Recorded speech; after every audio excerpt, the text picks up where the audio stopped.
Meus irmãos, com alegria, satisfação, quero cumprimentar a todos com a paz do Senhor. Abra comigo a sua Bíblia, por favor. No Evangelho segundo escreveu Marcos, aonde está o tema deste trabalho. Capítulo de número 6, versículo de número 48. Enquanto os irmãos encontram o texto, eu quero glorificar ao Senhor pela rica oportunidade que Deus me concede de retornar à cidade de Brusque, em Santa Catarina, para participar mais uma vez deste trabalho tão especial que é o trabalho da obra missionária. E louvar a Deus pela vida do pastor Giovanni, sua esposa, irmã Michele, este casal que tem sido um amigo aqui em Santa Catarina, sempre uma alegria em poder estar juntos e ver o que Deus tem feito através da vida de vocês. Louvar a Deus pela vida do ministério da igreja, pastor Amir, líder da missão, Deus abençoe, querido presbítero Rodrigo. Você vê que eu tenho um filho aqui em Santa Catarina, né, irmão? O presbítero Rodrigo eu ganhei para Jesus há 19 anos atrás, lá em Ilhéus, e ele hoje está aqui servindo ao Senhor aqui, né? É um filho, é que na verdade esse aí Deus demorou um pouco no forno, aí ele, entendeu? Para ninguém ficar achando, como o pastor é seu filho, é porque esse aí Deus caprichou um pouquinho, só vou deixar você um pouquinho aí para você ficar diferenciado, glória a Deus. Sua esposa, eles foram hoje nos buscar ali em Florianópolis, nós estamos de uma maratona terrível, mas nada a reclamar, só agradecer. Quando você vê alguém reclamando da obra, saia de perto dele, porque é de alta periculosidade, né? Porque tudo que um vocacionado quer é oportunidade para fazer a obra. Então, quando a oportunidade chega, aí você vê ele reclamando, ele está com algum problema, né? Então, não reclame das oportunidades, aproveite todas elas, mesmo porque você nunca sabe qual vai ser o seu último dia. Então essa pode ser sua última noite, seu último culto, essa pode ser minha última mensagem, e eu prego como se fosse a última vez que eu fosse pregar. Adore a Deus com todo o seu coração esta noite e faça a diferença. Aqueles que encontraram o texto sagrado, dê um sinal pentecostal. Então vamos ler a Bíblia. E vendo que se fadigavam a remar, diga comigo, fadigavam, porque o vento era contrário, diga comigo, vento contrário, perto da 4ª vigília da noite, diga, 3 horas da manhã em diante, aproximou-se deles, diga comigo, ele nunca deixa sozinho, andando sobre o mar, diga, ele é surpreendente, e queria passar-lhes adiante, amém. Por favor, olhe para no mínimo 2 irmãos que está do seu lado, e diga para ele assim, a sua missão, não, é bem animado, diga, a sua missão é não parar de remar. Pronto, compartilhe isso para uns 3 irmãos. A sua missão é não parar de remar. Este é o tema da mensagem que vou ministrar aqui esta noite. A nossa missão é não parar de remar. Podeis tomar o vosso assento, meus amados e queridos irmãos. O Evangelho segundo escreveu Marcos, segundo os historiadores, os estudiosos, é o primeiro evangelho a ser escrito. O primeiro evangelho a ser escrito, todos aqui têm o conhecimento que a Bíblia não está organizada em ordem cronológica. Então, o primeiro livro a ser escrito na Bíblia não foi o livro do Gênesis. O primeiro livro a ser escrito na Bíblia foi o livro de Jó. E por incrível que pareça, pelo mesmo escritor que escreveu o livro de Gênesis. Assim também, o primeiro evangelho a ser escrito não foi o evangelho de Mateus, e sim o evangelho de Marcos. E se você observar, é o menor evangelho. E tem uma outra questão, é o evangelho mais rústico. O evangelho mais polido é o evangelho de Lucas, por duas características. Primeiro, o escritor era uma pessoa que tinha um conhecimento vasto. O Lucas era um médico amado, era um homem que tinha um conhecimento, e ele, ao escrever, Deus utilizou-se deste conhecimento. Outra característica é que provavelmente o evangelho de Lucas foi escrito para uma pessoa que não estava em Jerusalém. Então ele traz detalhes que outros evangelistas não teve a necessidade de colocar nos seus escritos. Já o evangelho de João é o evangelho diferente de todos, porque João era o discípulo amado, aquele que reclinava a cabeça sobre o peito de Cristo. Ele tinha uma intimidade muito grande com Cristo, e ele provavelmente faz uma leitura dos demais evangelhos, e ele escreve o que não tem nos outros evangelhos. Se você observar, quando você estuda os evangelhos, que são 4 biografias sobre Cristo, você observa que cada um tem um foco, cada um tem um emissário, cada um tem um propósito, e cada um também tem uma visão de apresentar Cristo. Enquanto Lucas apresenta Cristo como homem, João apresenta Cristo como Deus, e Marcos apresenta Cristo como servo, e Mateus apresenta Cristo como judeu. Então eles têm uma visão definida, para que todos possam entender de forma clara o evangelho e as escrituras. Então no evangelho de Marcos, e todos aqui sabem o que estou dizendo, é um resumo para você captar, rememorar, relembrar. Dos 4 evangelistas, 2 eram apóstolos, 2 não eram apóstolos, 2 viveram com Jesus, foram chamados por Jesus, e 2 foram discípulos de Jesus. O evangelho de Marcos é um destes. Marcos foi servo de Pedro. Provavelmente este Marco é o mesmo João Marcos que abandonou a primeira viagem missionária. A primeira viagem missionária em que a igreja de Antioquia, movida pelo Espírito Santo, porque missão não é uma ideia humana, missão é um projeto do céu, missão é dirigido pelo Espírito Santo. Quem se opõe à missão está se opondo ao Espírito Santo, está se opondo ao dono da igreja. Quando o Espírito Santo, lá na igreja de Antioquia da Síria, o Espírito Santo levanta e diz: separai para mim a Paulo e a Barnabé, para a obra que eu tenho chamado. Ali começa a história de missões propriamente dita. E eu quero afirmar algo esta noite para os irmãos aqui que me ouvem, tanto os que estão aqui como os que estão na sua casa. Deus não é refém de ninguém para fazer o que Ele quer fazer.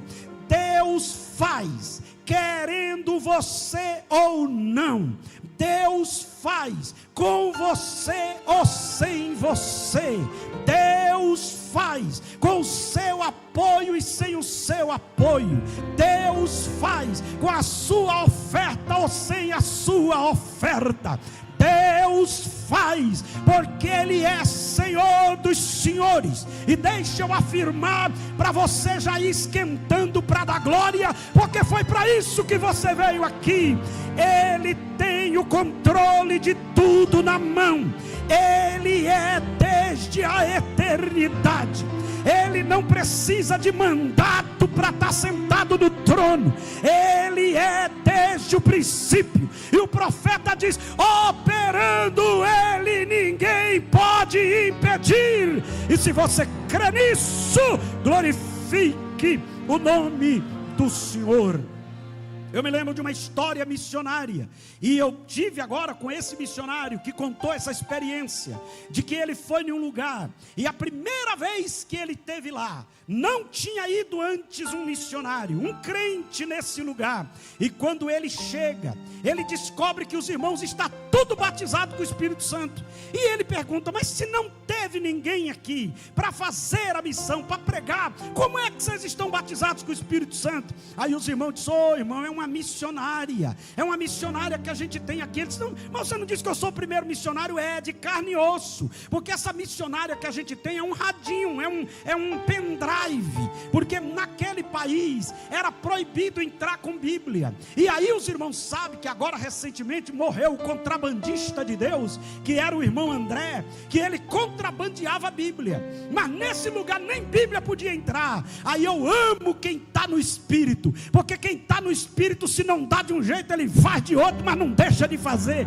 Aí eles conseguiram pegar a Bíblia e colocar num pendrive, e eles começaram a enviar pendrive para os lugares, e os irmãos tinham um radinho, e o diabo pensando, aqui não entra a Bíblia, e Deus dizendo, você é bestalhado, a Bíblia já está aí, ela só não está impressa. E aí a alfândega, quem já teve em países aqui, eu já tive em países, que ao levar uma Bíblia, e eu não estou falando de país tão radical, eu estou falando de país moderado, mas já há uma restrição para a palavra, deles abrirem a mala e observar se tem Bíblia, ele confisca as Bíblias. Isso já acontece em países da África, isso já acontece em alguns lugares do mundo, e tem lugar que é crime carregar um exemplar da Bíblia, como na Coreia do Norte, um irmão americano esqueceu uma Bíblia no banheiro de um restaurante, e ele foi deportado, porque carregar a Bíblia na Coreia do Norte é um crime, é como um traficante que é descoberto pela polícia portando um entorpecente. Mas lá começou a entrar um pendrive. Agora olha que coisa linda, olha como é que Deus trabalha, e o pendrive tinha toda a Bíblia falada, e os irmãos começaram a ouvir a Bíblia. E como eles não podiam ouvir no lugar onde estavam muitas pessoas, eles iam para o deserto, e no deserto tinha umas cavernas, e eles disseram, olha meu irmão, a gente veio para a caverna, e botou o pendrive, e a gente começou a ouvir o Evangelho de Mateus, acabou Mateus, a gente foi para Marcos, acabou Marcos, a gente começou a ouvir Lucas, acabou Lucas, a gente começou a ouvir João, a gente já estava cheio, mas quando a gente começou a ouvir Atos dos Apóstolos, capítulo de número 1, meu irmão, a gente já estava sentindo, mas quando leu Atos capítulo 2, aquele vento entrou aqui nessa caverna, e a gente foi batizado. Pega na mão desse irmão, e você já sabe que pirraçar pastor é perigoso, obedeça. Deus tem milagre aqui esta noite para fazer aqui em Brusque. Eu não vim aqui brincar de pregar, e nem vim mostrar a você que sei pregar, que eu não preciso disso. Eu vim aqui com a palavra do céu para trazer para essa igreja. Pega na mão do irmão e diga para ele, Deus quer usar você, mas Deus não precisa de você. Agora se você não quiser, diga para ele, quem vai perder é você. Agora eu quero saber aqui, quem está disposto a ser voluntário para ser usado por Deus? Levante essa mão e dá o maior glória que seja Deus aqui. Quem pode adorar, quem pode adorar, quem pode adorar, quem pode adorar. O capítulo 6 de Marcos é um capítulo muito interessante. Inclusive eu pensei em fazer uma leitura, um estudo de todo o capítulo, mas o Senhor me trouxe para aquilo que vocês escolheram propriamente dito. Eu só vou ter que retroceder um pouco os versículos, porque a partir do versículo 45, ele é a sequência dos versículos 30 em diante. Olhem bem, preste bem atenção. Jesus estava treinando homens para dar continuidade à sua obra. Augusto Cury, o maior psiquiatra da América Latina, ele era um ateu até estudar sobre Jesus. Ele diz nos seus livros, por incrível que pareça, os livros de Augusto Cury, que classificam como autoajuda e não é autoajuda, que existe uma turma que gosta de dar rótulo em algumas coisas para poder tirar o valor delas. Na verdade, Augusto Cury faz uma leitura psicológica de Jesus e dos discípulos. E o que é que leva Augusto Cury a estudar sobre isso? Um homem que quem aqui é psicanalista, psicólogo, sabe que nas universidades são estudados sobre ele. Ele é um homem fantástico. É que ele começou a fazer a seguinte indagação: como é que um homem escolhe 12, dos 12, a maioria analfabeto, pescadores, e esses homens conseguem dar continuidade a essa religião que invade o mundo, e o mundo todo hoje já conhece de uma certa forma, claro, tem vários países que ainda não, mas de uma boa parte, o nome de Jesus. E quando ele foi estudar, ele diz: não tem como estudar sobre ele e não se apaixonar por ele, e não mudar a ideia sobre ele. Algum tempo atrás, alguém dizia: os crentes é um povinho, é um povo sem estudo. Hoje eles não podem mais dizer, porque o diretor do projeto Genoma Humano no mundo, Francis Collins, dos maiores cientistas do mundo, ele também já dá a parte do Senhor, já é nosso irmão em Cristo. E deixa eu te falar como foi isso. Ele era um médico na periferia, nos Estados Unidos, e ele atendia umas velhinhas cheias de Deus, porque a melhor coisa do mundo é você ser cheio de Deus. Se você não é cheio de Deus, você é um problema. Olha para a cara do teu irmão, vê se ele é cheio de Deus. Quem é cheio de Deus, a cara é diferente, adora diferente, se veste diferente, louva diferente, adora diferente, cultua diferente. Eu não disse crente, tem gente que é crente e não é cheio de Deus. E as velhinhas eram cheias de Deus. E quando aquelas velhinhas iam no consultório de Francis Collins, aí ele dizia assim: minha senhora, a gente fez os exames, e os exames estão dizendo aqui que a senhora vai morrer. A senhora está com a doença. E tem médico que é terrorista, me desculpe os médicos que estão aqui. Tem médico que não tem jeito para dizer que você está doente. Ele já diz logo: vai morrer. A velhinha olhava e dizia: a última palavra a respeito da minha vida não é sua, doutor. Eu lhe respeito, mas a última palavra não é sua. Eu vou lhe mostrar que eu não vou morrer agora, porque meu Deus disse que eu não vou morrer. E ela voltava um tempo depois, e os exames era feito e não tinha mais nada. Ele começou a ficar atribulado. Mas como? Que velhinha é essa? Elas falam com quem? Já tinha outras velhinhas que chegavam, e ele dizia: a senhora só tem 2 meses de vida. Aí ele dizia, as velhinhas diziam: é só 2 meses, doutor? Então eu vou adorar a Deus, porque eu vou ver ele como ele é. O cientista começou a ficar perturbado. Umas velhinhas diz que não vai morrer e que Jesus vai curar, e fica curada. As outras velhinhas diz que quer morrer para encontrar Jesus. Aí ele foi na casa de um homem chamado C.S. Lewis. Quem é estudioso aqui, seja crente ou não, se você diz que é intelectual e você nunca leu um livro de C.S. Lewis, você é um pseudo-intelectual. Me perdoe, porque toda pessoa estudiosa intelectual, ele já leu os livros de C.S. Lewis, que é um homem de Deus, foi um homem de Deus, mas era um poliglota, era um homem inteligentíssimo. E aí Francis Collins foi na casa de C.S. Lewis, bateu lá e disse: pastor, eu quero saber quem é o Jesus dessas velhinhas, que eu já estou ficando louco, eu não consigo entender que Jesus é esse. C.S. Lewis diz: então eu vou lhe explicar. Ele é o filho de Maria, ele é o filho do carpinteiro, ele é o verbo encarnado, ele é a resplandecente estrela da manhã, ele é o maravilhoso,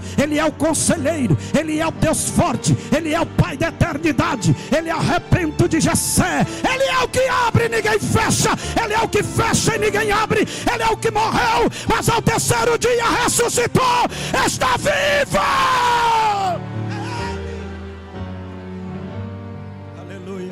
O que é que Francis Collins faz? Aceita Cristo. Você que quiser conhecer essa história e como Deus fez, você vai na livraria e compra um livro, A Linguagem de Deus, A Linguagem de Deus, de Francis Collins. É claro que tem coisa lá que a gente não concorda, porque ele tenta dizer que você pode acreditar em Deus e acreditar na teoria da evolução. Aí é um outro detalhe. Ele trata sobre as teorias das lacunas, é um outro detalhe. Mas o detalhe principal é: o evangelho alcançou aquele homem, porque foi impactado pela vida daquelas mulheres. Olhem para mim, irmãos, e eu vou dizer uma verdade aqui esta noite. Deus não está preocupado e procurando quem sabe falar. Deus não está procurando quem é importante. Deus não está procurando quem se acha. Deus está procurando quem quer ser usado. Deus está procurando quem quer servir. Deus está procurando quem quer fazer a diferença. Tem muita gente na igreja, mas poucos são servos. Tem muita gente na casa de Deus, mas poucos estão disponíveis. Tem gente que até para dar um glória a Deus é uma luta. Foi liberto, foi perdoado, foi transformado. Hoje para levantar uma mão é uma luta. Até tem gente que faz greve de glória. Eu só vou dar um glória por culto. Ah, miserável, se tu soubesse o que Deus fez para tu chegar aqui esta noite. Pega na mão do teu irmão e diga: se tu soubesse a guerra que foi para você chegar nesta casa, você já estava explodindo de glória. O laço quebrou, o Senhor pelejou por você. Oh, glória ao nome do Senhor. Eu não sei se você sente, mas eu não estou sentindo frio em Brusque. Eu estou sentindo que o fogo do Espírito está aceso aqui neste altar.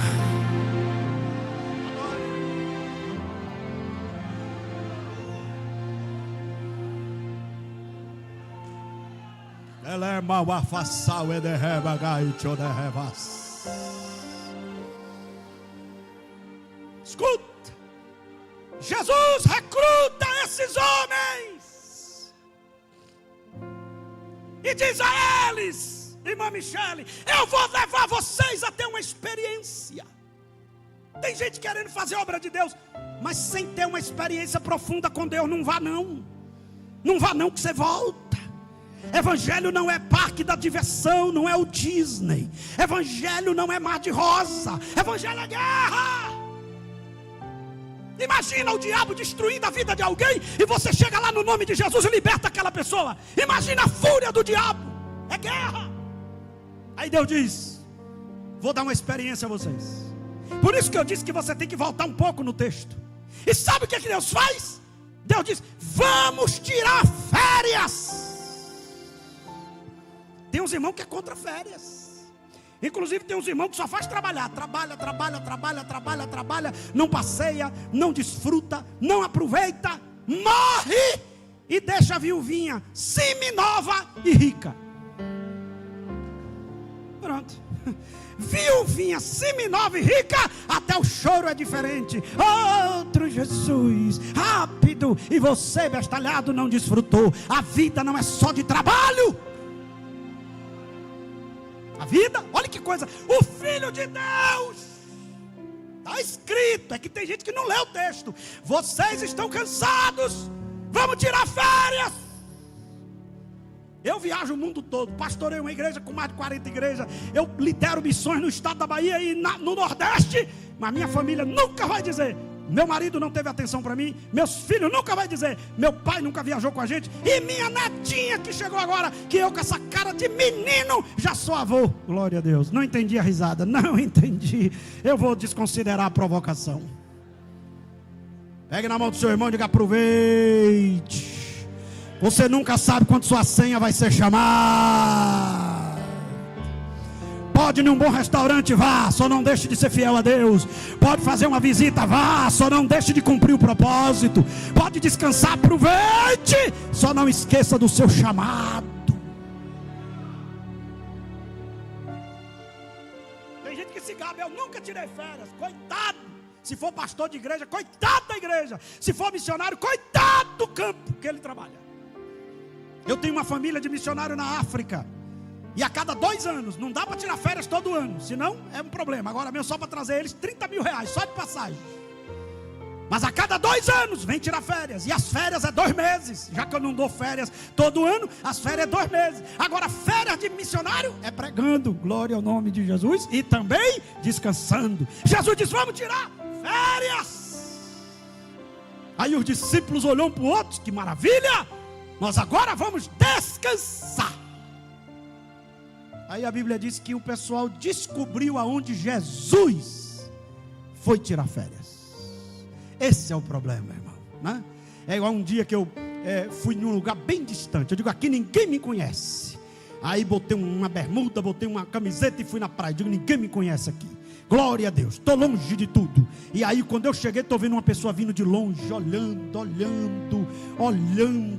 Eu digo, sangue de Jesus, meu Deus do céu, meu Jesus, que arrependimento. Por que eu botei essa bermuda, Senhor? Quem é meu pai? E a pessoa foi olhando, e eu fui botando o boné aqui, fui passando, e a pessoa olhando, daqui a pouco ela diz, pastor Edivaldo, filha. Eu digo, saia desse corpo, como é que tu descobriu que eu estou aqui? E agora? Eu no meio da praia orando por uma pessoa, ore por mim, pastor, meu filho está desviado, bote a mão na minha cabeça. E alguém passando naquela praia, e eu lá, oh Deus, tem misericórdia, que ninguém filme, pai. O ministério não é fácil. As pessoas descobriram aonde Jesus estava tirando férias. E o que é que eles fizeram? Jesus disse assim, ó, pega o barco, cai fora, sai de fininho, para ninguém ver. Alguém olhou e disse, ele está indo para tal direção, bora. Aí o texto diz, foram de pé, foram correndo, foram de outros meios. Quando Jesus chegou para férias, a multidão já estava, Hosana, maravilhoso, meu Deus. Qual é a experiência? É que os discípulos, principalmente Pedro, devem ter dito, misericórdia, ô pessoalzinho perturbado, a gente está vivendo nosso melhor momento, essa véia ruim achou a gente aqui. E João dizendo, é muito amor, mas não dá para suportar. E Tomé, eu não creio que esses filhos de Nossa Senhora achou a gente. E aí eu trago uma mensagem esta noite, o primeiro tópico da mensagem. Levanta a mão direita para o céu. Pastor, por quê? Pare de confusão. Levante sua mão. Diga, nem sempre. Não, é forte, é para abalar tudo. Diga, nem sempre. As coisas saem como programado. Nem sempre. A ideia nossa é um direito nosso programar, mas nem sempre as coisas saem como programado. Quando Deus chama alguém para fazer a obra, geralmente a pessoa pensa o quê? Agora é só vitória. Ainda tem uns hinos que deixa as pessoas ficar com esses enganos. Agora é só vitória, agora é só vitória. E Jesus dizendo, é mentira. Porque para ser só vitória, Jesus tem que te levar para a glória. Aí lá sim, lá não tem enterro, lá não tem morte, lá não tem dor, lá não tem falsidade, lá não tem encrenqueiro, lá não tem murmurador, lá não tem invejoso, lá não tem ciumento, lá não tem inflação, lá não tem os companheiros, lá não tem as propagandas de picanha que nunca chega, lá não tem. Lá é só vitória. Agora aqui não. Aqui pegue na mão do seu irmão e diga, vá se acostumando.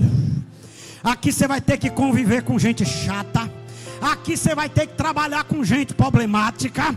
Aqui você vai ter que suportar conversador. E aqui você vai ter que abrir mão do seu conforto para fazer o que Deus mandou. Aqui é assim. Interessante isso, que eles agora são despertados a aprender uma lição. E eu vou tratar algumas coisas aqui neste tópico. Primeira coisa, diga comigo. Quando Deus, eu estou achando fraco, vamos ver quem é que está desanimado, se é os homens ou se é as mulheres. As mulheres, quando Deus, os homens, quando Deus, e as mulheres dizendo para mim, pede para a gente falar de novo, pastor. Eu gosto de mulher gosta de disputa, né? Você sabia que homem, quando gosta, finge que não gosta. Já a mulher não, a mulher quando gosta, gosta. Agora também se não gostar, os homens se cuidem, que ela fica no ouvido dizendo, eu não gostei, eu já entendi, eu não gostei, eu já falei para você. Todo mundo diga, quando Deus nos coloca em uma posição, há uma missão a ser executada por nós. Nunca se esqueça disso. Bem forte diga, Deus não faz nada de improviso.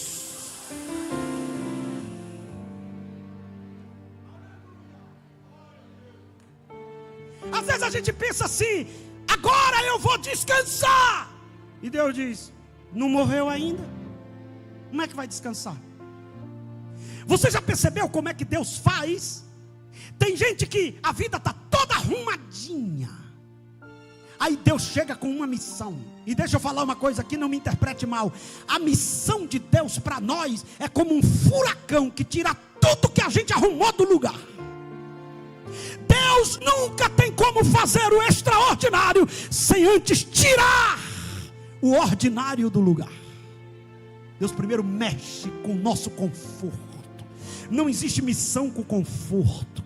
Quem quer cumprir ministério tem que aprender a abrir mão de coisas.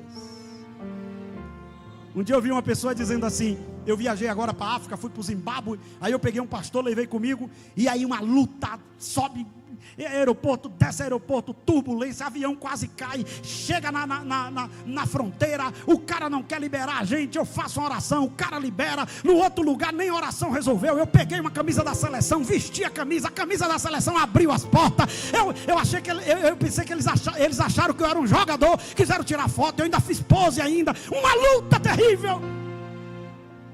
Aí quando chegou na fronteira do Zimbábue, uma luta, o cara gritando com a gente, eu: calma, senhor. Aí quando chegou do outro lado, ele disse: pastor, se o povo soubesse o que o senhor passa, o povo, pastor, valoriza, teria mais o trabalho que o senhor faz. Eu digo: mas o céu está me acompanhando em toda a minha trajetória. É que quem olha, os discípulos vão tirar férias, não sabe a dificuldade que foi. Você pode acompanhar isso, marca, não lê agora, do versículo 30 até o versículo 34, e alguém olha, é igual um missionário. Às vezes, alguém olha e diz: eu quero também ser pastor, eu quero também viajar, eu quero também andar de avião. É que você não sabe que você tem um preço a pagar. As coisas nem sempre são como é programado. As coisas, às vezes, você arruma a sua vida toda arrumadinha. Chega aqui, amado, o senhor está todo bonitinho, um coletezinho, olha como é que está lindo ele. Eu não vou chamar o empecilho dessa vez não, que eu cheguei aqui no outro ano, eu chamei o de empecilho, ele gravou, glória a Deus. Aqui, o irmão está todo bonitinho, todo arrumadinho, fez, quem sabe, uma faculdade, comprou uma casa, arrumou tudo, e diz: agora é meu melhor momento. Aí Jeová chega e começa a queimar dentro dele uma inquietação por uns africanos, por umas pessoas, morador de rua, e o cara começa a perder o sono. Aí você diz: o que é isso? Chamada. Isso é chamada, isso é o mover de Deus. Pega na mãozinha do teu, não é culto de missões, não é congresso de missões, pega na mãozinha dele e diga: Deus vai bagunçar teus projetos, Deus vai estabelecer os projetos dele sobre os seus. Agora olha no olho dele e diga: a sua função é remar, a sua função é remar, a sua função é remar. A chamada vem do alto e você tem que entender isso. Quer ver? Eu vou usar dois exemplos. Primeiro exemplo, Neemias. Chama ele. Você não tem cara de governador? Tem. Glória a Deus. Neemias estava lá no palácio, copeiro. Meu Deus, eu acho que Neemias pensou: isso é que é vida, está tudo bem. Eu fico pensando que quando os discípulos chegaram na praia ali, que olharam: eita Pedro, é nós agora. Aí Tomé disse: dá uma olhada para a praia, olha para a praia, olha os perturbados tudo lá esperando a gente. Neemias estava lá e Artaxerxes dizendo: traz o vinho, e ele levava o vinho. Daqui a pouco chega alguém e diz: a situação de Jerusalém está complicada, os muros estão todos destruídos. Se você não ama, você não está dentro do projeto missionário. Projeto missionário é para quem tem amor no coração. E olhe para mim e prepare a maior glória que você já deu aqui nessa noite. Nunca julgue ninguém que não consegue enxergar o que tu enxerga, porque você só enxerga pela graça que Deus liberou sobre você. Deus faz você ver o que ninguém vê. Deus faz você sentir o que ninguém sente. Alguém passa, vê um menino de rua, alguém olha e diz: é um menino de rua, mas você está dizendo: meu Deus, tem que fazer alguma coisa, por que isso aqui está assim? Senhor, esse menino, é Deus dizendo: eu vou te usar para fazer isso, eu te dei condição para fazer isso. Esta noite Deus me autoriza a dizer a quem Brusque: eu vou mudar os teus planos para estabelecer os meus planos. Agora olha, ele começa a ficar incomodado. Diga comigo: o primeiro sinal. Não, então eu vou desistir, vou terminar a mensagem. Vocês têm que se animar, senão eu fico desanimado também. Diga: o primeiro sinal que a chamada está viva é o incômodo. Eu tenho que fazer alguma coisa, eu não posso ficar aqui. Meu Deus, o que está acontecendo? E você já percebeu, quem é chamado aqui já está se identificando. Você tenta tirar aquilo da cabeça, você tenta dizer: não, não tem, e aquilo está dentro de você. E Neemias olha e começa a ficar triste. E aqui vem uma revelação bíblica. Em lugar nenhum nas escrituras tem uma chamada para Neemias reconstruir muro. Em lugar nenhum das escrituras tem um profeta que disse a Neemias: tu és levantador de muro. Não. Aonde é que está essa chamada? Começa a brotar aqui dentro um desejo.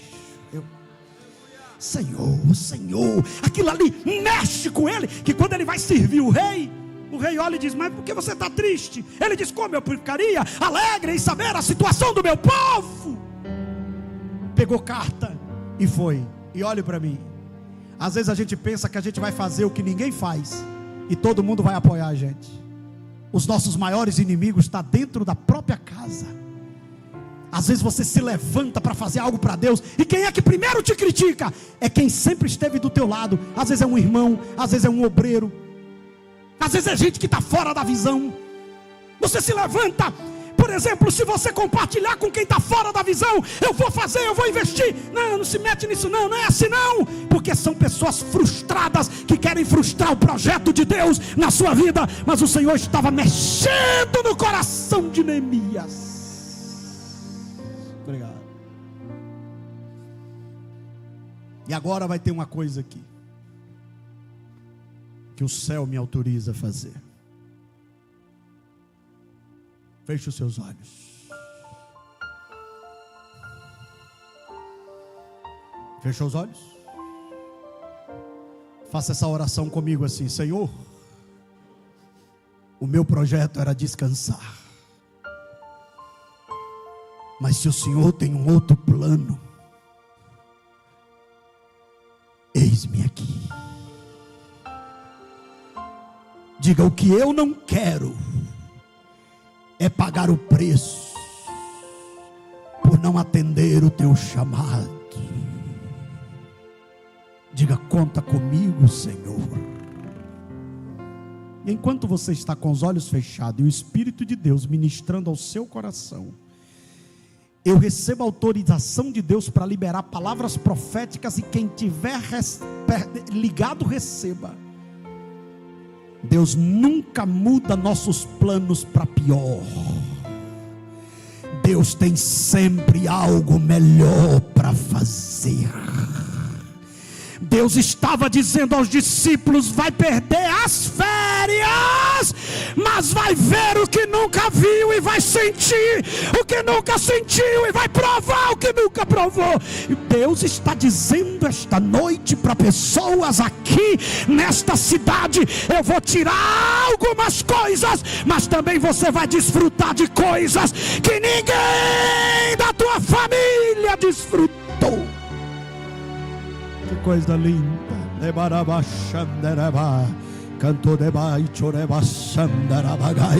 E se você é pentecostal, adore, adore, adore, adore, adore. Há uma graça de Deus fluindo na casa, uma graça de Deus fluindo na casa. E se você sente que Deus está falando ao teu coração, abra ele agora.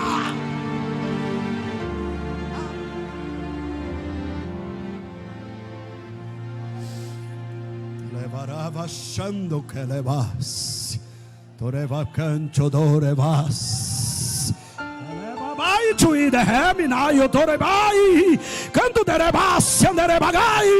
E o céu usa os meus lábios em profecia para dizer para alguém aqui: a vida não é sua, você só tem vida porque eu trabalhei para que você existisse.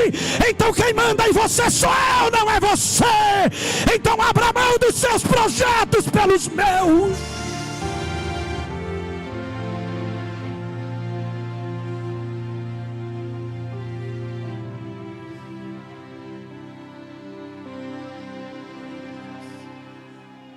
Aleluias, aleluias,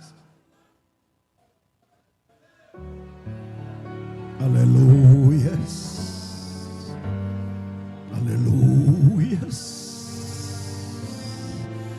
aleluias, aleluias, aleluias, aleluia. Mas era para descansar, mas o povo está chegando. Mas era minha aposentadoria, mas o chamado está falando mais alto.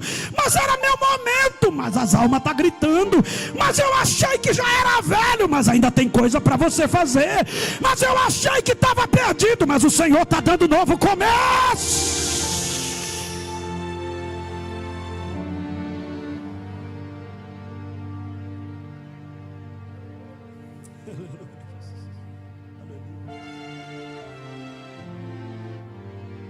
Me escute, eu concluo a mensagem. Além de ter que abrir mão das férias, eles ainda tiveram que lidar com o vento contrário. Você nunca vai fazer algo extraordinário para Deus sem ter que experimentar o vento contrário. Eu descobri uma coisa: se eu me levantar para fazer algo para Deus e todo mundo me apoiar de cara, tem alguma coisa errada. Até uma mensagem, quando você recebe para pregar, a primeira coisa que você confronta é o medo, é a dificuldade de entender que ela é a mensagem. Eu estou caminhando com Deus há mais de 30 anos dirigindo igreja, e há mais de 35 anos que prego. Eu já entendi, depois de uns 20 e tantos anos, que quando a coisa começa a ficar contrária, eu já começo a dizer: Deus está aqui, Deus está nesse negócio, Deus está nesse negócio, Deus está nesse negócio, Deus está neste negócio. Levante as duas mãos bem alto para o céu.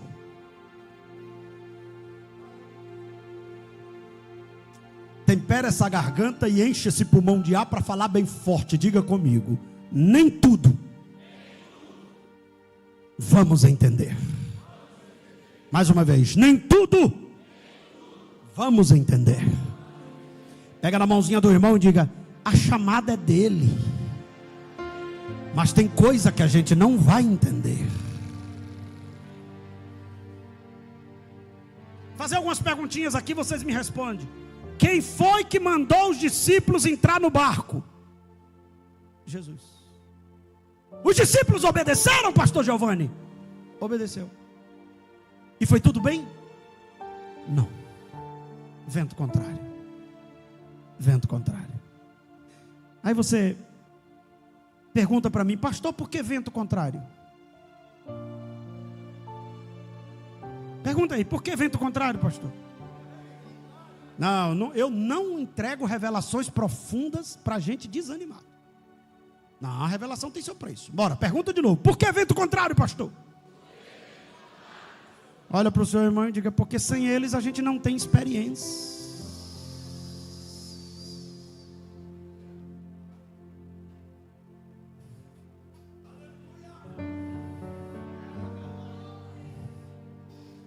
Aonde é as nossas maiores experiências?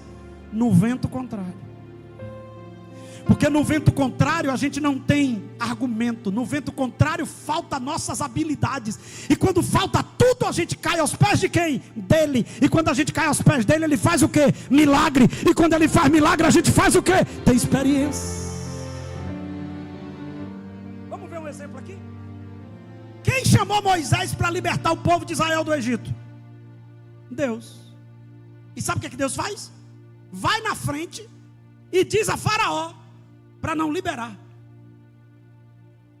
Como é que você entende isso? Deus chama alguém para libertar um povo, E ele vai na frente e diz para quem ela para liberar, dizendo: não libera.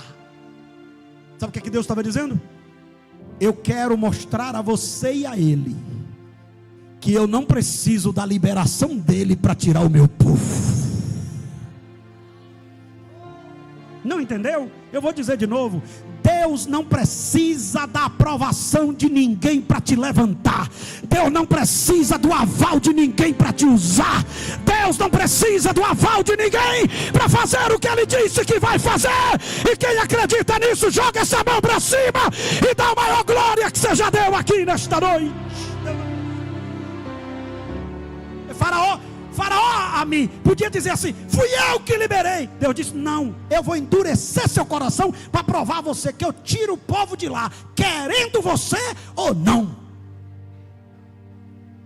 Escute, e eu já concluo a mensagem. Deus sabe onde tocar na gente para a gente querer o que não quer e não gosta. Deus sabe. Por exemplo, tem gente que diz assim: eu nunca vou para a missão. Aí Deus fecha uma porta, fecha outra porta, fecha outra porta, fecha outra porta. Aí só sobra um caminho, e no nome do caminho está missão. Aí ele começa a cantar: eis-me aqui, estou disponível, então usa-me. E Deus dizendo: que lindo, canta mais. Eu sou escolhido para te servir, meu Deus, envia-me.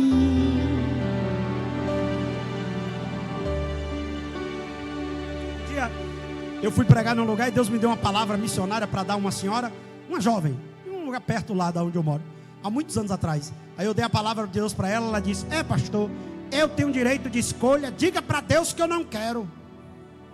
Eu digo: mas é ousada. Um vaso de barro desse, que Deus tirar o fôlego de vida, já morre e está se achando a última Coca-Cola do deserto. Porque tem gente, irmão, que pensa que é Jesus Júnior, tem gente que pensa que é o pequeno eu sou. Eu disse: minha irmã, eu só lhe entreguei o que Deus mandou. Aí é um acerto seu com ele. Aí passou uns dias, ela foi no médico. Olha o que o médico disse para ela. Ela sentiu uma dor, o médico fez todos os exames, e o médico disse assim: minha filha, seu caso não é para medicina. Procure uma igreja, procure um pastor, um pai de santo, seja lá como for, mas seu problema não é aqui. Aí ela lembrou. Aí ela mandou me chamar. Quando eu cheguei, ela tinha tido um negócio no lábio, que o lábio cresceu, ficou desse tamanho assim. Quando eu cheguei, eu pensei que era um tamanduá bandeira. Eu pensei até que era um animal em extinção, que eu nunca vi um berço daquele tamanho. E ela dizendo, quando eu entrei no leito, ela já disse assim: diga, pastor, para ele que eu vou. Eu digo: para onde? Eu ainda brinquei ainda, porque eu gosto de pirraçar também. Você vai para onde? Para de brincadeira, pastor, a minha situação. Olha para o seu irmão e diga: vai numa boa ou vai quebrado? Vai com a porta aberta ou Deus vai ter que fechar a porta? Vai com o carro ou Deus vai ter que tocar fogo no carro para ir andando?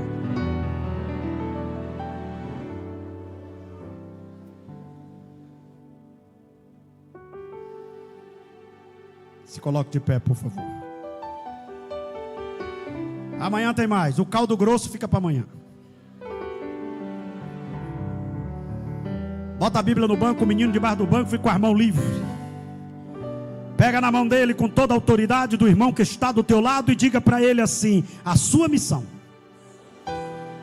é não parar de remar. Diga para ele assim: ó, tem coisa que você não vai entender, tem coisa que Deus vai mudar tudo em você, mas não para de remar. Não para de remar. Não para de remar. Não para de remar. Não para de remar. Não para de remar. Pastor, faz isso de uma outra forma. Faz uma outra palavra que eu entenda. Então faz assim com a mão do seu irmão, ó. Não para de acreditar. Não para de adorar. Não para de trabalhar. Não para de evangelizar. Não para de servir. Não para de orar. A chamada é o barco e o remo é o teu esforço para não deixar o barco afundar.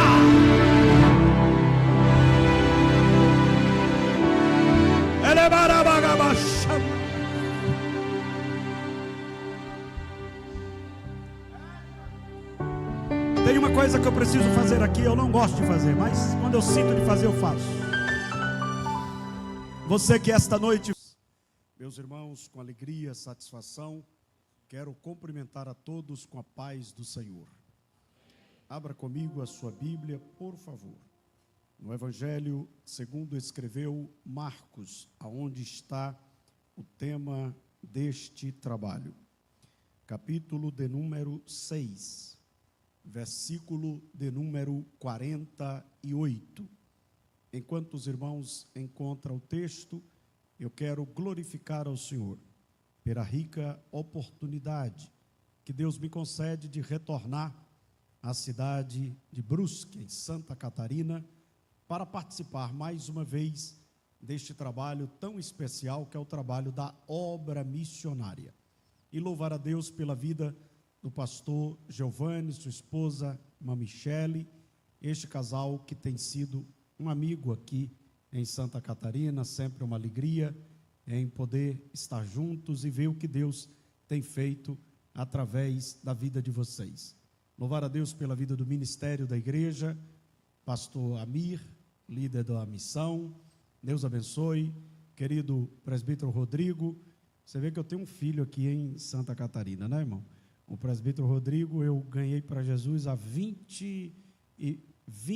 19 anos atrás, lá em Ilhéus, e ele hoje está aqui servindo ao Senhor aqui, né? É um filho, é que na verdade esse aí Deus demorou um pouco no forno, aí ele, entendeu? Para ninguém ficar achando, como o pastor é seu filho, é porque esse aí Deus caprichou um pouquinho, só vou deixar você um pouquinho aí para você ficar diferenciado, glória a Deus. Sua esposa, eles foram hoje nos buscar ali em Florianópolis, nós estamos de uma maratona terrível, mas nada a reclamar, só agradecer. Quando você vê alguém reclamando da obra, saia de perto dele, porque é de alta periculosidade, né? Porque tudo que um vocacionado quer é oportunidade para fazer a obra. Então, quando a oportunidade chega, aí você vê ele reclamando, ele está com algum problema, né? Então, não reclame das oportunidades, aproveite todas elas, mesmo porque você nunca sabe qual vai ser o seu último dia. Então, essa pode ser sua última noite, seu último culto, essa pode ser minha última mensagem, e eu prego como se fosse a última vez que eu fosse pregar. Adore a Deus com todo o seu coração esta noite e faça a diferença. Aqueles que encontraram o texto sagrado, dê um sinal pentecostal. Então vamos ler a Bíblia. E vendo que se fadigavam a remar, diga comigo, fadigavam, porque o vento era contrário, diga comigo, vento contrário. Perto da quarta vigília da noite, diga, 3 horas da manhã em diante, aproximou-se deles, diga comigo, ele nunca deixa sozinho, andando sobre o mar, diga, ele é surpreendente, e queria passar-lhes adiante. Amém. Por favor, olhe para no mínimo 2 irmãos que está do seu lado e diga para ele assim, a sua missão, não, é bem animado, diga, a sua missão é não parar de remar. Pronto, compartilhe isso para uns 3 irmãos, a sua missão é não parar de remar. Este é o tema da mensagem que vou ministrar aqui esta noite. A nossa missão é não parar de remar. Podeis tomar o vosso assento, meus amados e queridos irmãos. O Evangelho segundo escreveu Marcos, segundo os historiadores, os estudiosos, é o primeiro evangelho a ser escrito. O primeiro evangelho a ser escrito. Todos aqui têm o conhecimento que a Bíblia não está organizada em ordem cronológica. Então, o primeiro livro a ser escrito na Bíblia não foi o livro do Gênesis. O primeiro livro a ser escrito na Bíblia foi o livro de Jó. e por incrível que pareça, pelo mesmo escritor que escreveu o livro de Gênesis. Assim também, o primeiro evangelho a ser escrito não foi o evangelho de Mateus, e sim o evangelho de Marcos. E se você observar, é o menor evangelho. E tem uma outra questão, é o evangelho mais rústico. O evangelho mais polido é o evangelho de Lucas, por duas características. Primeiro, o escritor era uma pessoa que tinha um conhecimento vasto. O Lucas era um médico amado, era um homem que tinha um conhecimento, e ele, ao escrever, Deus utilizou-se deste conhecimento. Outra característica é que provavelmente o evangelho de Lucas foi escrito para uma pessoa que não estava em Jerusalém.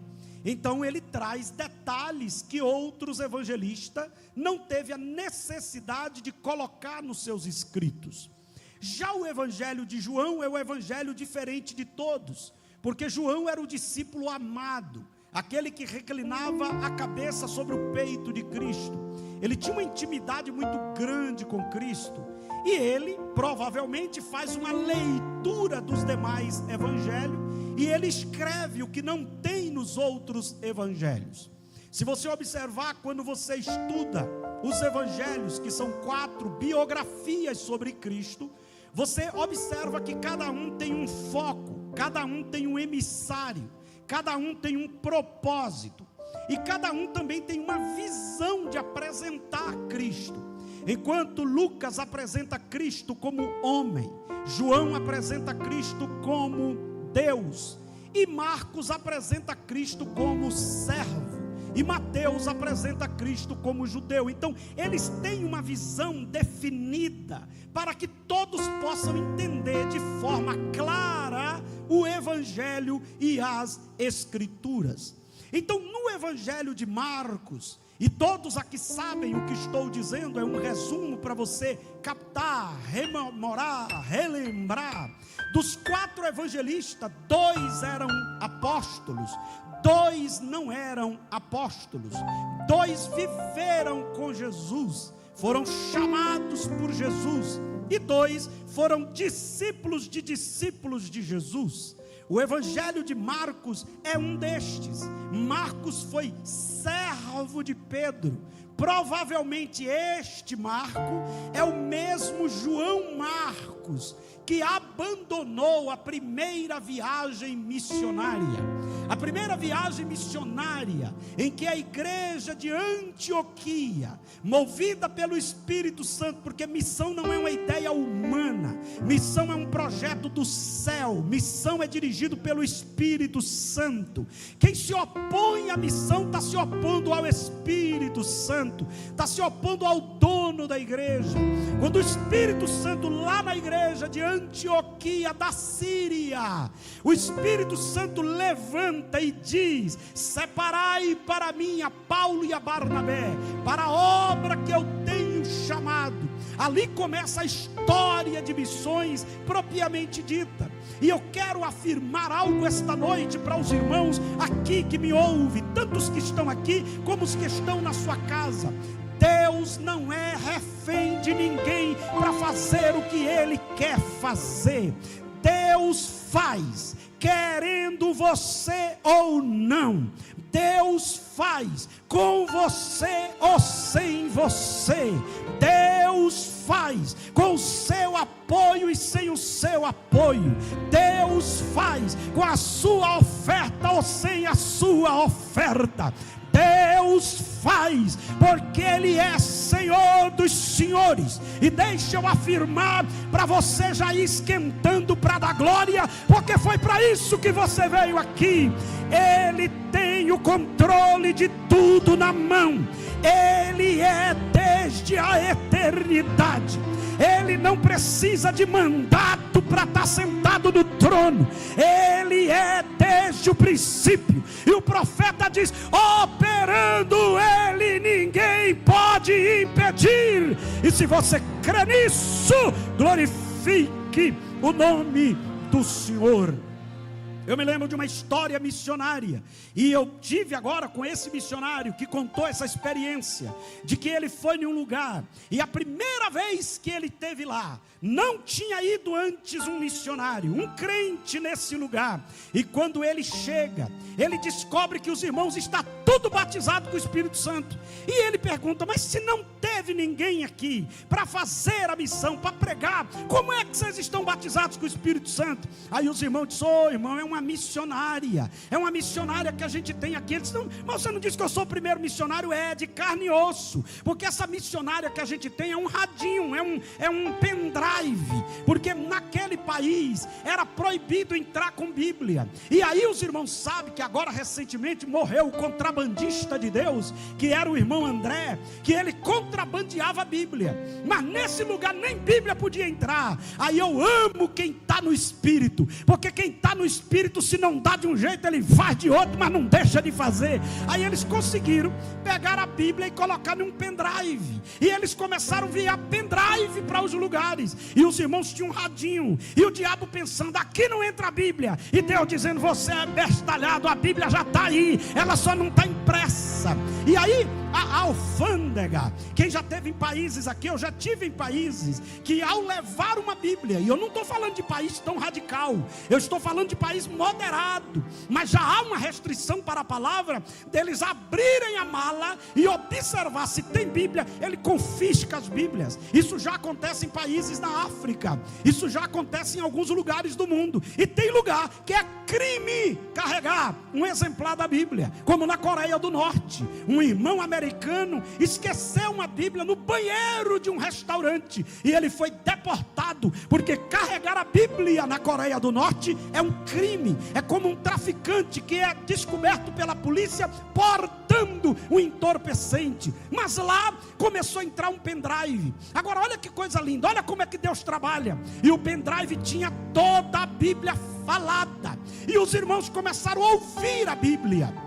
E como eles não podiam ouvir no lugar onde estavam muitas pessoas, eles iam para o deserto, e no deserto tinha umas cavernas, e eles disseram, olha meu irmão, a gente veio para a caverna, e botou o pendrive, e a gente começou a ouvir o Evangelho de Mateus, acabou Mateus, a gente foi para Marcos, acabou Marcos, a gente começou a ouvir Lucas, acabou Lucas, a gente começou a ouvir João, a gente já estava cheio, mas quando a gente começou a ouvir Atos dos Apóstolos, capítulo de número 1, meu irmão, a gente já estava sentindo, mas quando leu Atos capítulo 2, aquele vento entrou aqui nessa caverna, e a gente foi batizado.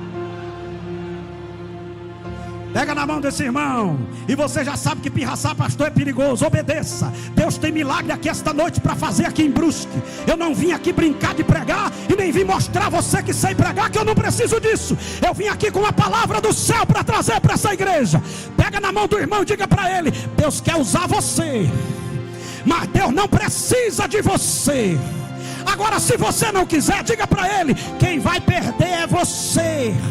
Agora eu quero saber aqui, quem está disposto a ser voluntário para ser usado por Deus? Levante essa mão e dá o maior glória que seja Deus aqui. Quem pode adorar, quem pode adorar, quem pode adorar, quem pode adorar. O capítulo 6 de Marcos é um capítulo muito interessante. Inclusive eu pensei em fazer uma leitura, um estudo de todo o capítulo, mas o Senhor me trouxe para aquilo que vocês escolheram propriamente dito. Eu só vou ter que retroceder um pouco os versículos, porque a partir do versículo 45, ele é a sequência dos versículos 30 em diante. Olhem bem e preste bem atenção. Jesus estava treinando homens para dar continuidade à sua obra. Augusto Cury, o maior psiquiatra da América Latina, ele era um ateu até estudar sobre Jesus. Ele diz nos seus livros, por incrível que pareça, os livros de Augusto Cury, que classificam como autoajuda e não é autoajuda, que existe uma turma que gosta de dar rótulo em algumas coisas para poder tirar o valor delas. Na verdade, Augusto Cury faz uma leitura psicológica de Jesus e dos discípulos. E o que é que leva Augusto Cury a estudar sobre isso? Um homem quem aqui é psicanalista, psicólogo, sabe que nas universidades são estudados sobre ele. Ele é um homem fantástico. É que ele começou a fazer a seguinte indagação: como é que um homem escolhe 12, dos 12, a maioria analfabeto, pescadores, e esses homens conseguem dar continuidade a essa religião que invade o mundo, e o mundo todo hoje já conhece de uma certa forma, claro, tem vários países que ainda não, mas de uma boa parte, o nome de Jesus. E quando ele foi estudar, ele diz: não tem como estudar sobre ele e não se apaixonar por ele, e não mudar a ideia sobre ele. Algum tempo atrás, alguém dizia: os crentes é um povinho, é um povo sem estudo. Hoje eles não podem mais dizer, porque o diretor do projeto Genoma Humano no mundo, Francis Collins, dos maiores cientistas do mundo, ele também já dá a paz do Senhor, já é nosso irmão em Cristo. E deixa eu te falar como foi isso. Ele era um médico na periferia, nos Estados Unidos, e ele atendia umas velhinhas cheias de Deus, porque a melhor coisa do mundo é você ser cheio de Deus. Se você não é cheio de Deus, você é um problema. Olha para a cara do teu irmão, vê se ele é cheio de Deus. Quem é cheio de Deus, a cara é diferente, adora diferente, se veste diferente, louva diferente, adora diferente, cultua diferente. Eu não disse crente, tem gente que é crente e não é cheio de Deus. E as velhinhas eram cheias de Deus. E quando aquelas velhinhas iam no consultório de Francis Collins, aí ele dizia assim: minha senhora, a gente fez os exames, e os exames estão dizendo aqui que a senhora vai morrer. A senhora está com a doença. E tem médico que é terrorista, me desculpe os médicos que estão aqui. Tem médico que não tem jeito para dizer que você está doente. Ele já diz logo: vai morrer. A velhinha olhava e dizia: a última palavra a respeito da minha vida não é sua, doutor.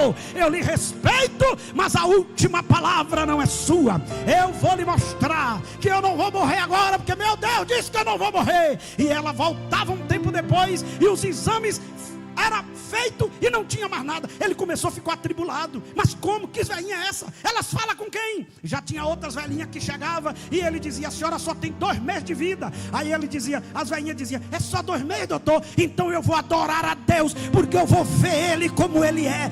O cientista começou a ficar perturbado. Umas velhinhas diz que não vai morrer e que Jesus vai curar, e fica curada. As outras velhinhas diz que quer morrer para encontrar Jesus. Aí ele foi na casa de um homem chamado C.S. Lewis. Quem é estudioso aqui, seja crente ou não, se você diz que é intelectual e você nunca leu um livro de C.S. Lewis, você é um pseudo-intelectual. Me perdoe, porque toda pessoa estudiosa intelectual, ele já leu os livros de C.S. Lewis, que é um homem de Deus, foi um homem de Deus, mas era um poliglota, era um homem inteligentíssimo. E aí Francis Collins foi na casa de C.S. Lewis, bateu lá e disse: pastor, eu quero saber quem é o Jesus dessas velhinhas, que eu já estou ficando louco, eu não consigo entender que Jesus é esse. C.S. Lewis diz: então eu vou lhe explicar. Ele é o filho de Maria, ele é o filho do carpinteiro, ele é o verbo encarnado, ele é a resplandecente estrela da manhã, ele é o maravilhoso,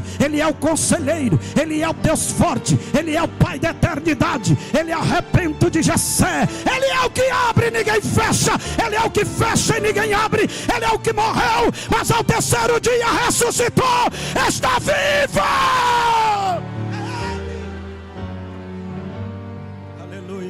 O que é que Francis Collins faz? Aceita Cristo. Você que quiser conhecer essa história e como Deus fez, você vai na livraria e compra um livro, A Linguagem de Deus, A Linguagem de Deus, de Francis Collins. É claro que tem coisa lá que a gente não concorda, porque ele tenta dizer que você pode acreditar em Deus e acreditar na teoria da evolução. Aí é um outro detalhe. Ele trata sobre as teorias das lacunas, é um outro detalhe. Mas o detalhe principal é: o evangelho alcançou aquele homem, porque foi impactado pela vida daquelas mulheres. Olhem para mim, irmãos, e eu vou dizer uma verdade aqui esta noite. Deus não está preocupado e procurando quem sabe falar. Deus não está procurando quem é importante. Deus não está procurando quem se acha. Deus está procurando quem quer ser usado. Deus está procurando quem quer servir. Deus está procurando quem quer fazer a diferença. Tem muita gente na igreja, mas poucos são servos. Tem muita gente na casa de Deus, mas poucos estão disponíveis. Tem gente que até para dar um glória a Deus é uma luta. Foi liberto, foi perdoado, foi transformado. Hoje para levantar uma mão é uma luta. Até tem gente que faz greve de glória. Eu só vou dar um glória por culto. Ah, miserável, se tu soubesse o que Deus fez para tu chegar aqui esta noite. Pega na mão do teu irmão e diga: se tu soubesse a guerra que foi para você chegar nesta casa, você já estava explodindo de glória. O laço quebrou, o Senhor pelejou por você. Oh, glória ao nome do Senhor. Eu não sei se você sente, mas eu não estou sentindo frio em Brusque. Eu estou sentindo que o fogo do Espírito está aceso aqui neste altar.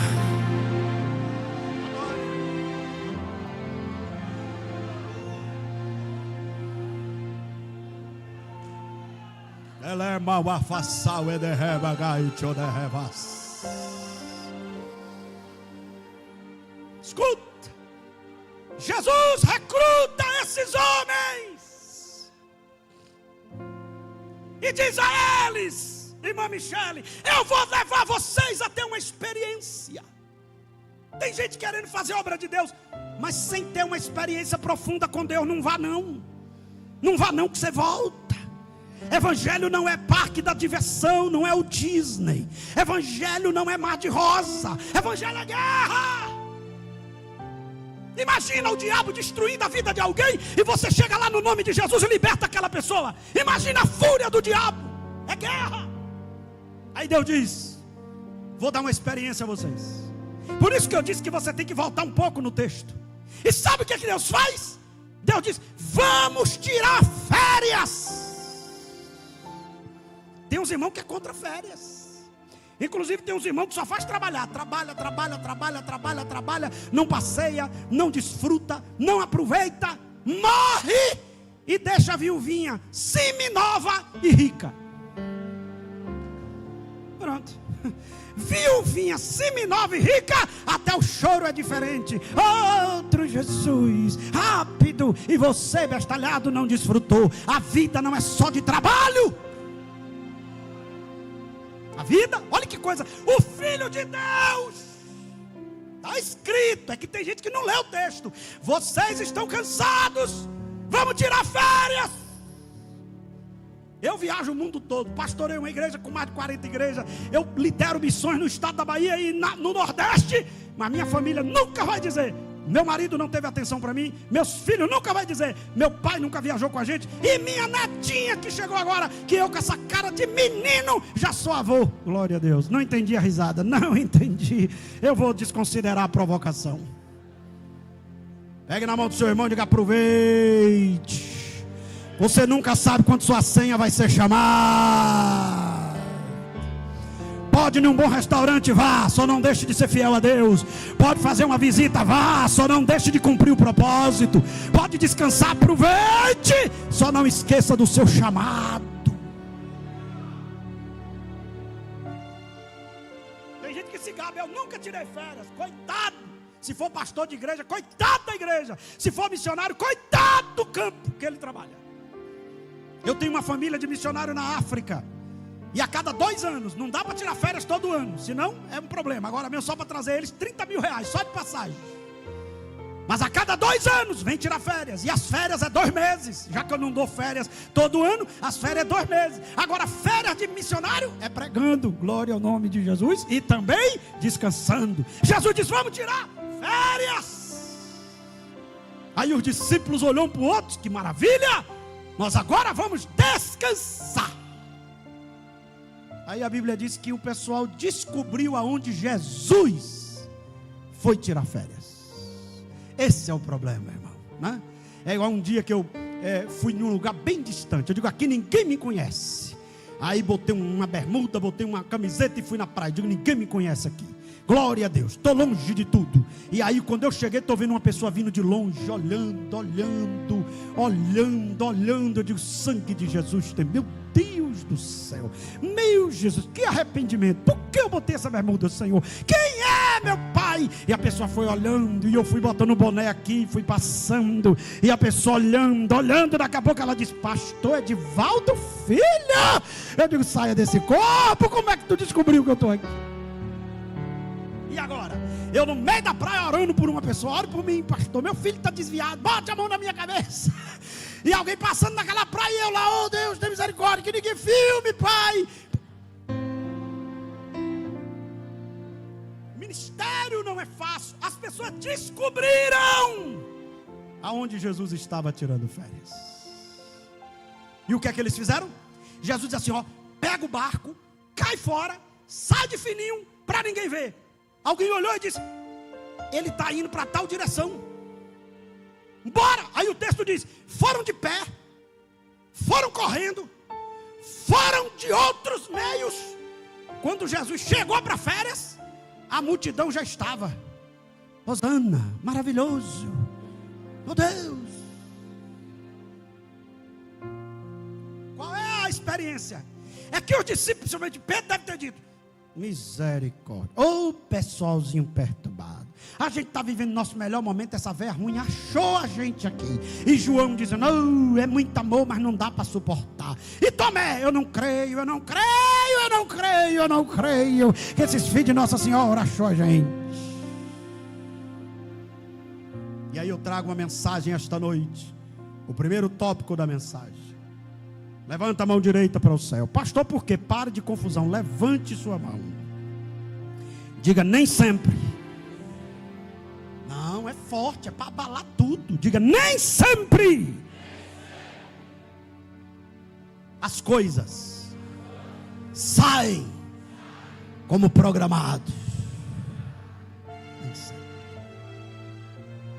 A ideia nossa um direito nosso programar, mas nem sempre as coisas saem como programado. Quando Deus chama alguém para fazer a obra, geralmente a pessoa pensa o quê? Agora é só vitória. Ainda tem uns hinos que deixa as pessoas ficar com esses enganos. Agora é só vitória, agora é só vitória. E Jesus dizendo, é mentira. Porque para ser só vitória, Jesus tem que te levar para a glória. Aí lá sim, lá não tem enterro, lá não tem morte, lá não tem dor, lá não tem falsidade, lá não tem encrenqueiro, lá não tem murmurador, lá não tem invejoso, lá não tem ciumento, lá não tem inflação, lá não tem os companheiros, lá não tem as propagandas de picanha que nunca chega, lá não tem. Lá é só vitória. Agora aqui não. Aqui pegue na mão do seu irmão e diga, vá se acostumando. Aqui você vai ter que conviver com gente chata. Aqui você vai ter que trabalhar com gente problemática.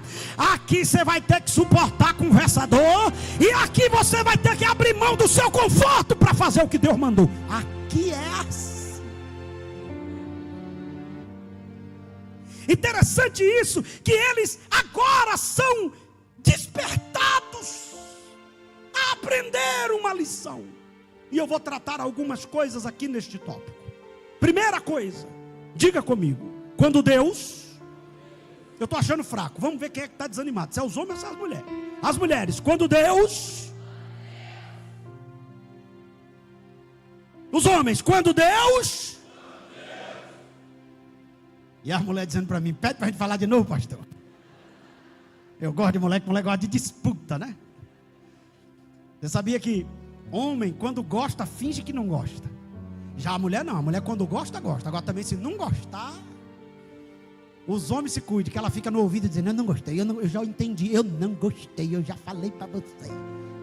Todo mundo diga, quando Deus nos coloca em uma posição, há uma missão a ser executada por nós. Nunca se esqueça disso. Bem forte diga, Deus Deus não faz nada de improviso.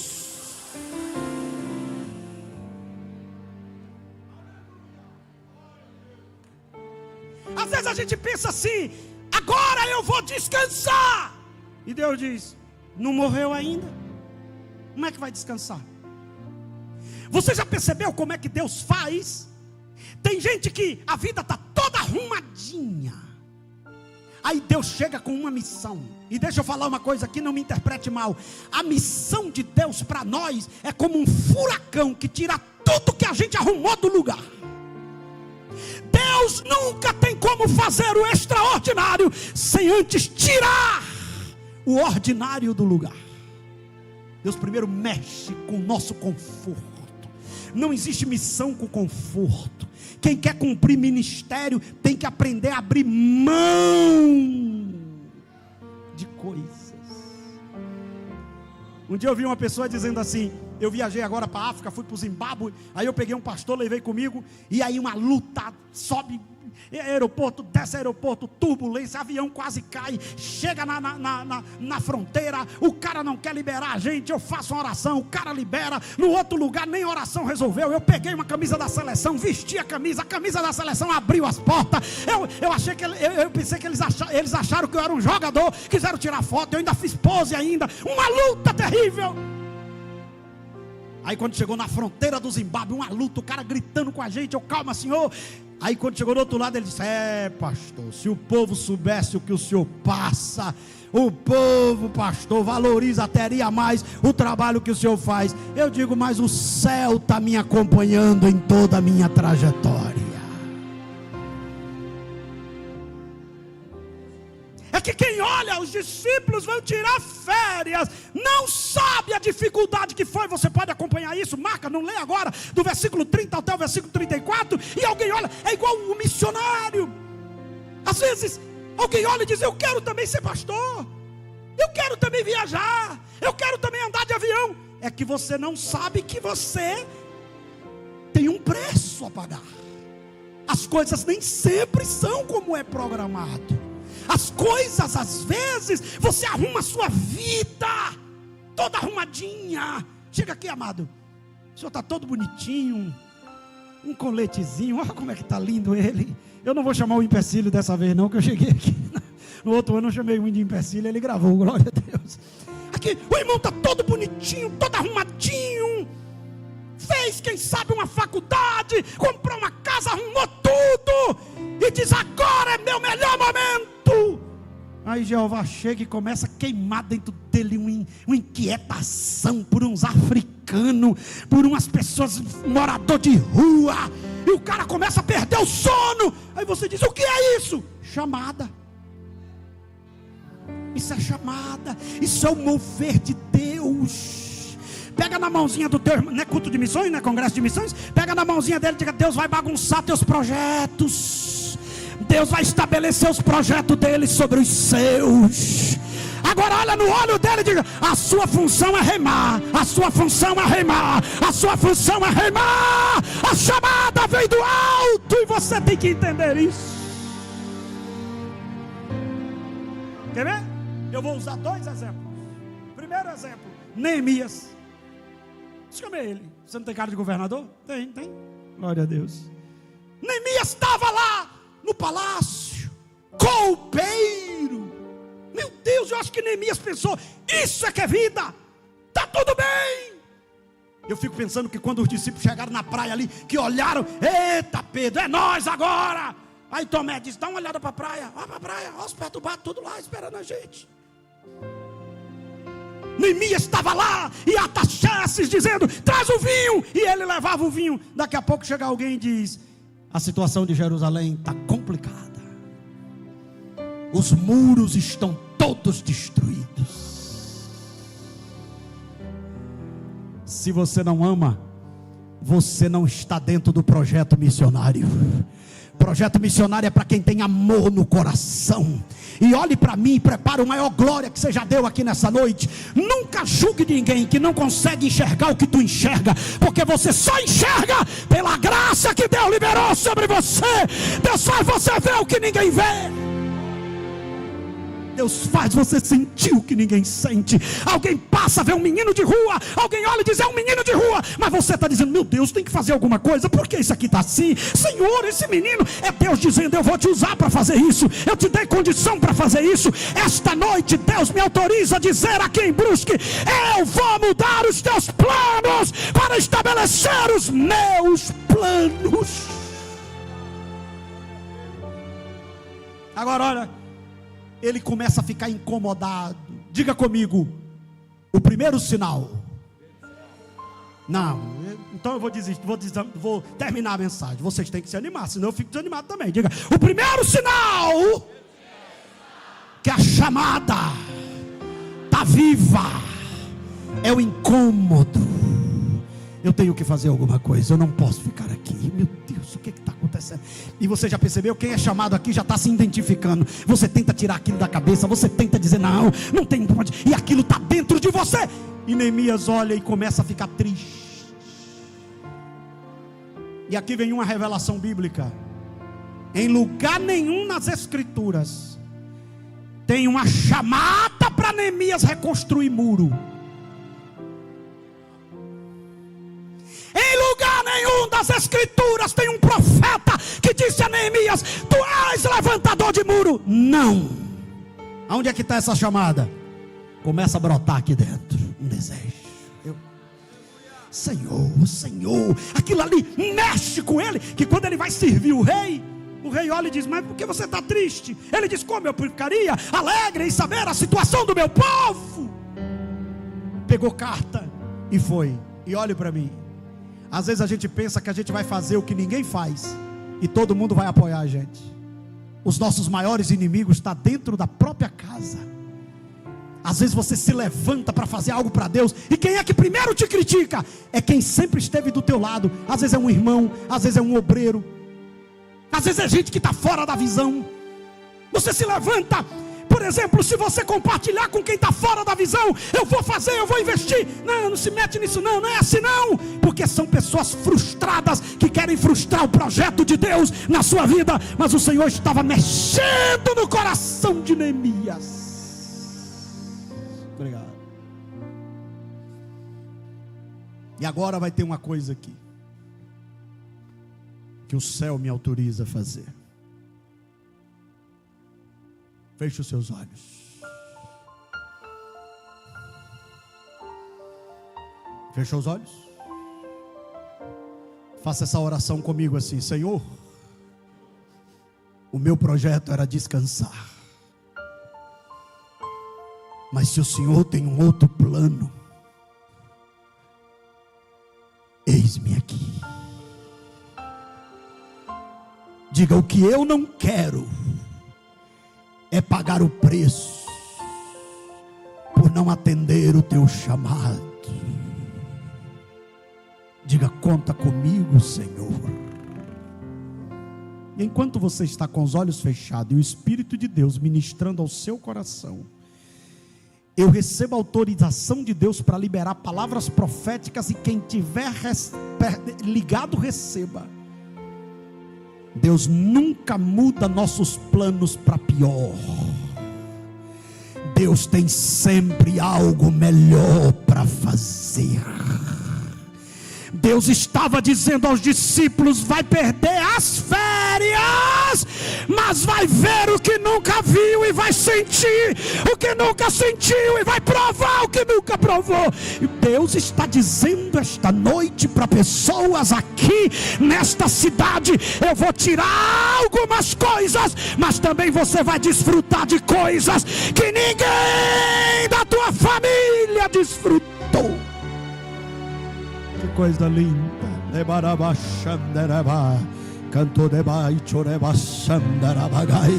E se você é pentecostal, adore, adore, adore, adore, adore.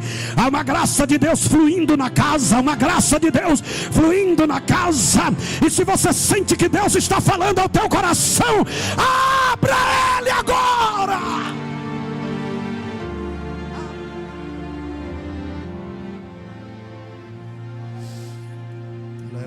Achando que levas, toreva cancho dorevas, vai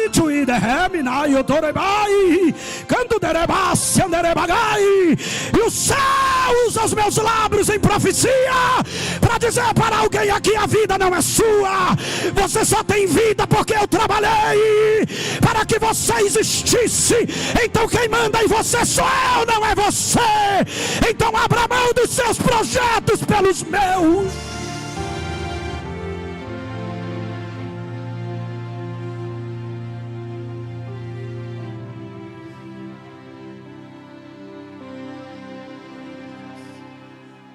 Aleluias, aleluias, aleluias, aleluias, aleluias, aleluias, aleluias. Mas era para descansar, mas o povo está chegando. Mas era minha aposentadoria, mas o chamado está falando mais alto. Mas era meu momento, mas as almas estão gritando. Mas eu achei que já era velho, mas ainda tem coisa para você fazer. Mas eu achei que estava perdido, mas o Senhor está dando novo começo.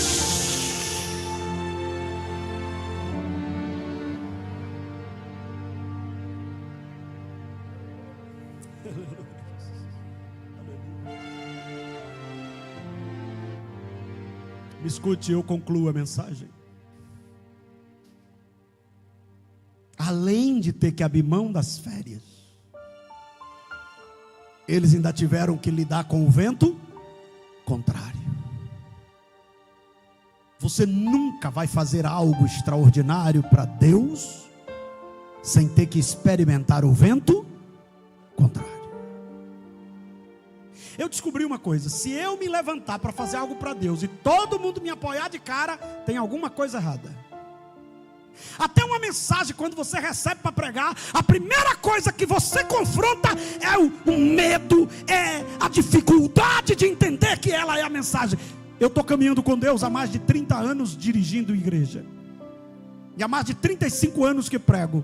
Eu já entendi, depois de uns 20 e tantos anos, que quando a coisa começa a ficar contrária, eu já começo a dizer: Deus está aqui, Deus está nesse negócio, Deus está nesse negócio, Deus está nesse negócio, Deus está neste negócio. Levante as duas mãos bem alto para o céu.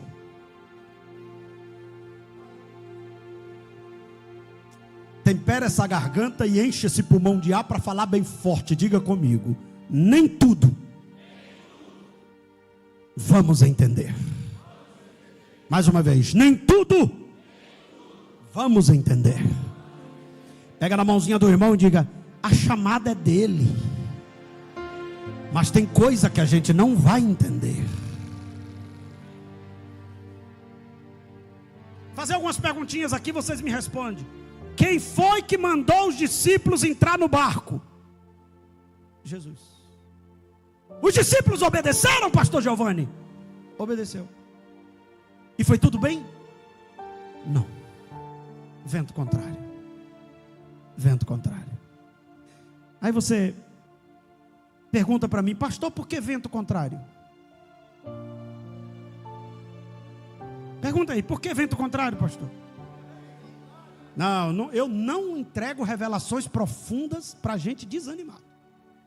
Não, a revelação tem seu preço. Bora, pergunta de novo: por que vento contrário, pastor? Olha para o seu irmão e diga: porque sem eles a gente não tem experiência.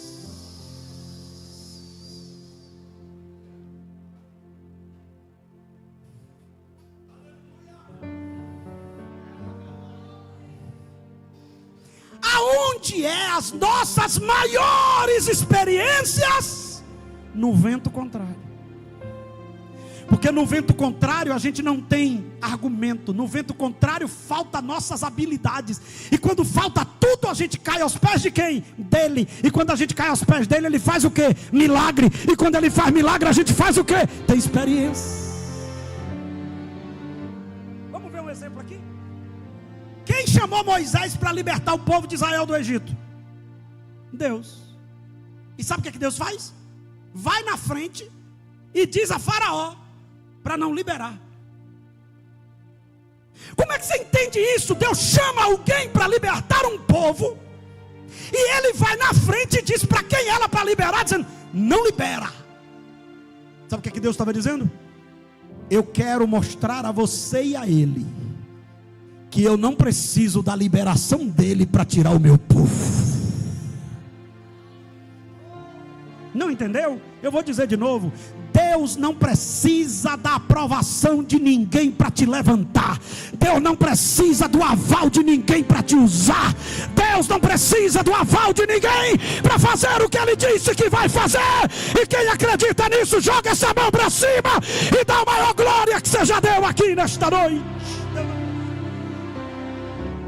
Faraó a mim podia dizer assim: fui eu que liberei. Deus disse: não, eu vou endurecer seu coração para provar a você que eu tiro o povo de lá, querendo você ou não. Escute, e eu já concluo a mensagem. Deus sabe onde tocar na gente para a gente querer o que não quer e não gosta. Deus sabe. Por exemplo, tem gente que diz assim: eu nunca vou para a missão. Aí Deus fecha uma porta, fecha outra porta, fecha outra porta, fecha outra porta. Aí só sobra um caminho, e no nome do caminho está missão. Aí ele começa a cantar: eis-me aqui, estou disponível, então usa-me. E Deus dizendo: que lindo, canta mais. Eu sou escolhido para te servir. Meu Deus, envia-me.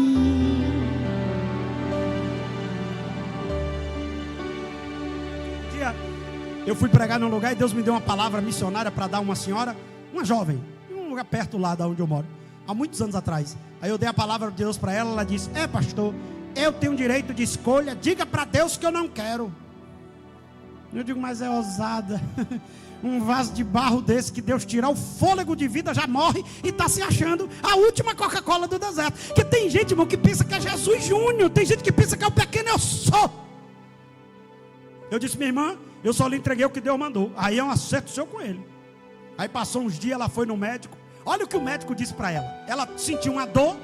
O médico fez todos os exames. E o médico disse assim: minha filha, seu caso não é para medicina. Procure uma igreja, procure um pastor, um pai de santo, seja lá como for, mas seu problema não é aqui. Aí ela lembrou. Aí ela mandou me chamar. Quando eu cheguei, ela tinha tido um negócio no lábio, que o lábio cresceu, ficou desse tamanho assim. Quando eu cheguei, eu pensei que era um tamanduá-bandeira. Eu pensei até que era um animal em extinção, que eu nunca vi um berço daquele tamanho. E ela dizendo, quando eu entrei no leito, ela já disse assim: diga, pastor, para ele que eu vou. Eu digo: para onde? Eu ainda brinquei ainda, porque eu gosto de pirraçar também. Você vai para onde? Para de brincadeira, pastor, a minha situação. Olha para o seu irmão e diga: vai numa boa ou vai quebrado? Vai com a porta aberta ou Deus vai ter que fechar a porta? Vai com o carro ou Deus vai ter que tocar fogo no carro para ir andando?